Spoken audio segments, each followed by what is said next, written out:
This proposal was presented by the Volusia Watermen's Association, Teamsters Local 385, to Volusia County Public Protection Command staff on June 21st, 2019. Hello. Good morning, Director Pozzo, Deputy Director Swanson, and Chief Manchester. Thank you, once again, for taking the time to meet with us and hear this proposal. We look forward to sharing our ideas with you. Director Pozzo, you started a conversation at our last meeting asking us about the specialist position. We spoke with our members, held meetings, took a poll, and got as much input as we could for this proposal. In this presentation, we will examine areas of improvement, starting with how specialists start off in their position.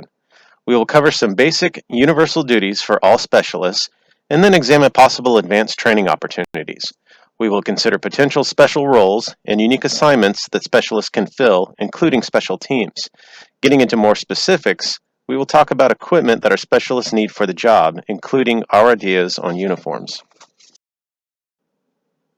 Let's start at the beginning. We hire someone as a specialist. They have gone through lifeguard training and done field training in that position through 4 days of double towering. Then they go through EMT school. They've had a few specialty classes like dispatching, ATV, PWC, and vehicle operation. Beyond that, there is really no instruction on how to be a specialist. No field training for new EMTs. No field training for new station crew. No field training for new specialists. We believe that we can do better. New firefighters and new evac EMTs both have field training. Why not our new specialists and EMTs? Why are we the only ones to look at a brand new EMT and say, "Okay, you're an EMT now, go forth," with no instruction in what our agency expects?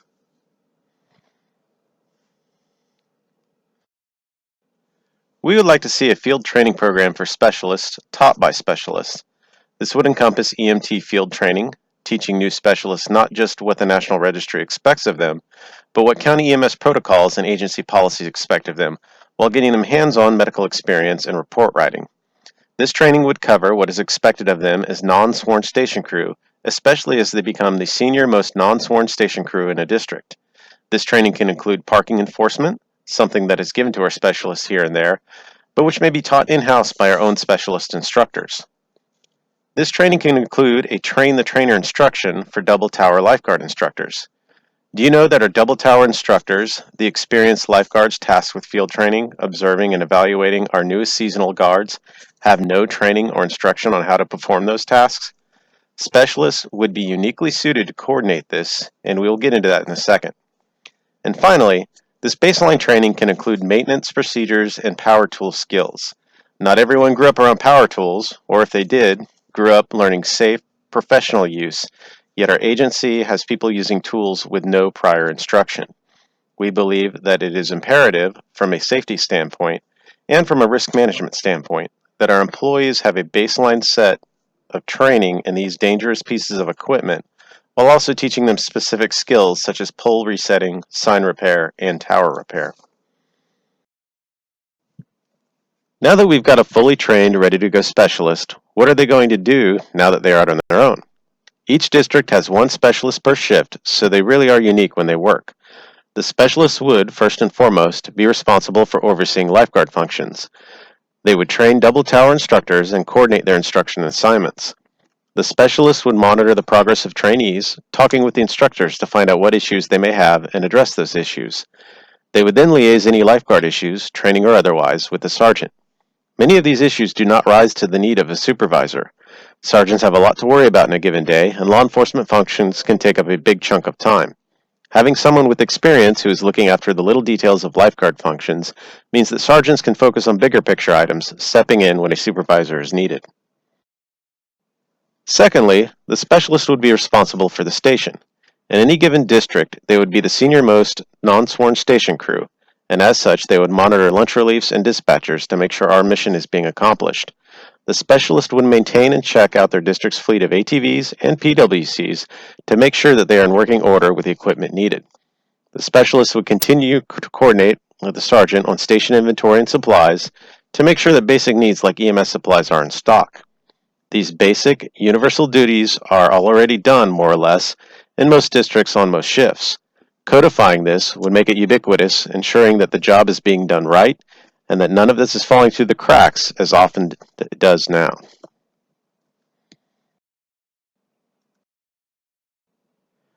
Once a specialist has mastered the basics, let's look at some advanced opportunities they might have. One of the biggest requests we hear from all ranks is more training, yet for non-sworn employees, training opportunities are far sparser. The gold standard in lifeguard training in Florida is the USLA Lifeguard Academy. This training covers many situations that we do not in our basic lifeguard training, and aspects of it have been incorporated into our own training. There is an unfortunate mentality in Volusia County, not limited to our agency, that we are the best. This leads to an insular mindset that does not examine outside of our bubble.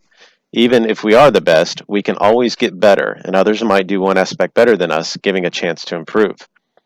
After the Pulse nightclub shooting, there's been a big push in the EMS community for tactical emergency casualty care, getting EMS providers into warm and hot zones to save lives in active shooter situations.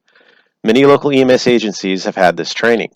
Our specialists were given a one-time, 2-hour version of this, and many of them would be interested in taking the real class that spans 16 hours. We have a rescue boat with a handful of law enforcement boat operators, but it takes 2 people to run that boat. Over the last Memorial Day weekend, on at least one occasion, a seasonal lifeguard was used as the boat's rescue swimmer. We know for a fact that many specialists would jump at the chance to be trained to be on the boat more often, trained in actual use, not just how to jump or fall off the boat. More specialists would like the opportunity to instruct in lifeguard and EMS skills, and the gold standard training for that is instructor techniques. We have had specialists instructed in this in the past, but when others put in for it, they are overlooked by our own agency in favor of law enforcement applicants. Law enforcement is just one aspect of this job, and specialists are capable of teaching the other 2 main aspects. Additionally, with this class, specialists can teach civilian parking enforcement, an FDLE class that requires instructor techniques as a prerequisite to its instruction. And finally, specialists can be given the opportunity to instruct various specialty classes, which we will discuss in this next slide. So what are some of the special roles that a well-trained specialist can perform? A specialist with instruction skills can teach recruit class. Our recruit classes happen in the spring, with one of the first ones during high school spring break. This is a time when we need all officers on patrol, as it is our busiest time of year for law enforcement work. Additionally, it's also a common time for new officers to enter field training, as we delay field training in the cold months to make sure that they are trained during the busy season. This year, with 5 trainees in rotation, we had 2 field training officers teaching recruit class, when their attention could have been devoted to field training officers and patrolling the beach. Having specialists teach this class is the most efficient use of resources. We talked before about new EMTs and new specialists receiving field training, and who better to teach them than the specialists who know the job? A select few, experienced, dedicated specialists could handle this instruction. This is a program that has already been done in the past year, and this would simply formalize it. If every district has specialists who are CPR instructors, managing CPR instruction would be a cakewalk. We have officers trained in this instruction, but they are often too busy with other duties to give this role time it deserves. Opening this specialty up to just specialists would give them something exclusive to look forward to. Why stop at CPR instruction? Your best classroom instruction specialists could teach some or all of our EMS refresher classes. We need 32 hours of EMS instruction every 2 years. By using specialists to teach these classes, it keeps officers on the beach, lowers overtime, and gives specialists another opportunity to work for. This mentality can be expanded to other areas of instruction as well. ATV classes do not need an officer, let alone a sergeant, to teach, and by opening this up to just specialists, it gives more incentives for those employees. The USLA standard for personal watercraft training is 40 hours. We teach it in only 8 hours, depriving our operators of valuable throttle time and setting them up for failure. This skill is one of our highest liability skills. We preach that we are the best at this job, and if that is true, we should meet the national standard on instruction. With this increase in training, we will need the staff to teach it, and the specialists are more than willing to rise to the challenge. With 2 large nearshore reefs in Volusia County so close to shore, beach safety will inevitably be called upon to be the first responders for any accidents there. Additionally, we have been called upon numerous times for submerged vehicles on and off the beach. Our agency used to have scuba equipment for such emergencies, and we believe that we need to bring that back. With more equipment comes a need for more training, and specialists could handle this instruction. On the latest budget, the agency is purchasing 2 new drones. Between training and operation, these drones do not need to be solely managed by law enforcement officers, and specialists would love the opportunity to be part of this program. What about some unique assignments open only to specialists? First, with all this training going on, much of it may be handled by a full-time training specialist. This person would coordinate all of the non-law enforcement training, including teaching much of it themselves. They would oversee the various field training of lifeguards, station crew, specialists, and EMTs, coordinating with those trainers to make sure consistency and quality is maintained. All of this would free up the officer instructors to focus on law enforcement training. Another position for a specialist would be the role of a full-time juniors coordinator and recruiter. In the summer months, they would manage the juniors program. This position does not need to be handled by a law enforcement staff, and to do so is poor use of our agency's limited resources. Outside of the summer months, this person would handle recruiting functions. Our agency has long lacked anything close to a comprehensive recruiting program. As a result, we have always struggled to attract the talent needed to safely guard our beach. By assigning someone to this task, they can start on it in the fall when swim season is active, rather than waiting a few weeks prior to tryouts to put out a few flyers in an AM radio ad. Finally, one opportunity that has long been open to specialists are special teams. The VCSO Dive Recovery Team has 5 positions reserved for our agency. We currently fill 3 of them, and prospective applicants have been told not to apply for the remaining 2. Of the 3 filled, 2 are sergeants on the same shift. Now, those sergeants both do an excellent job on that team, but if they are called into action while working, that takes away half of your sergeants off of the beach. I hate to say it, but having supervisors in special teams is not an effective use of our resources. These positions do not even need to be officers, so specialists would be perfect for this role. Rumor has it the county is recruiting a multi-agency technical rescue team. I don't know if our agency has been approached to join or considered joining, but our highly trained, highly athletic employees would be suited for that mission. In the past, we had people on that team. Chief among those roles would be the Swift Water Rescue Team. Who in this entire county could handle swift water rescue better than us when water rescues are what we already do every day? Opening this up specifically to specialists will provide them yet another unique opportunity. With these duties and opportunities, specialists need the appropriate equipment to do their jobs. As full-time personnel, they should have 1 vehicle per district set aside just for specialists. We attempted to do this with the Jeeps, but the problem came from not enough vehicles overall. As I say this, down in District 4, we have 5 assigned vehicles and 2 of them are at fleet maintenance, leaving us with 3 left. Specialists, with some years, even decades of experience, are asked to give up their vehicle to an officer who has been around for half as long or less. Right now, specialists are only able to perform fully as EMTs when they are in a truck or Jeep, yet specialists spend much of their working time in control towers and on ATVs. Additionally, we have many seasonal EMTs and paramedics in those positions. These care providers are not given the tools to do their job and only have access to first aid kits. Our agency can easily, for little cost, establish kits for control towers and ATVs that may be put in when an EMT is working and removed when a first responder takes over. This will allow for our specialists to do even the most basic core job functions for which they were hired. Expanding on that fact, a few years back we experimented with putting toppers on ATVs. These were receiving mixed reviews, partly because they only function as a shade with no other utility. In many other agencies, ATVs are topped with a board rack holding a surfboard, a backboard, and even a buoy. This would equip our specialists to function far more efficiently and self-sufficiently when not equipped with a full vehicle and would allow us to provide a greater level of service to the public. While we are looking at ATVs, their storage can be optimized. By mounting the buoy on the box or a board rack, it frees up the front rack for additional storage.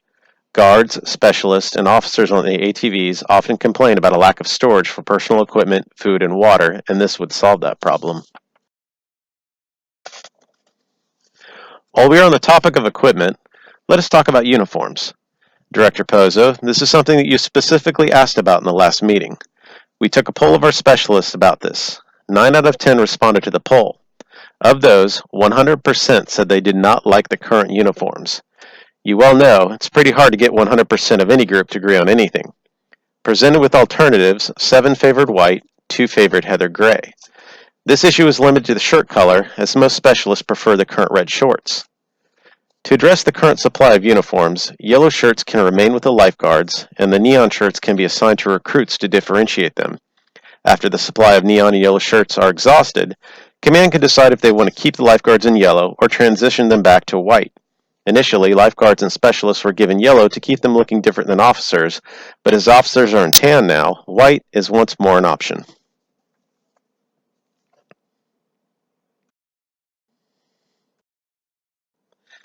One more thing about uniforms. Specialists do not have dress uniforms. This is unbelievable. As full-time public safety personnel, specialists need dress uniforms for ceremonial functions, such as award ceremonies, funerals, court, and other functions. Numerous specialists in this agency have been awarded commendations with bars and/or ribbons with nowhere to put them. Those specialists had to attend wearing a polo shirt while officers wore dress uniforms next to them. Another specialist just participated in a promotional interview board. While the officer and captain next to her were in dress uniforms, she wore a business outfit as she determined that the polo she was given was not appropriate. At the USLA Academy, participants were told to give a presentation in their dress uniform, and our agency's participants were the only ones there unable to do so. Recently, we lost a very dear member of our public safety community. As a member of the dive team, Specialist Dominski attended, but had no dress uniform with which to represent our agency. Other specialists stayed away from the ceremony for lack of a uniform for it. Volusia County Fire Services and Volusia County Emergency Medical Services personnel were there in their dress uniforms. Why are our specialists the only full-time public protection employees in the county not afforded the opportunity to look professional? Let's look back at what we covered. In this proposal, we talked about affording more training to our specialists. We examined several options to provide more opportunities to our specialists.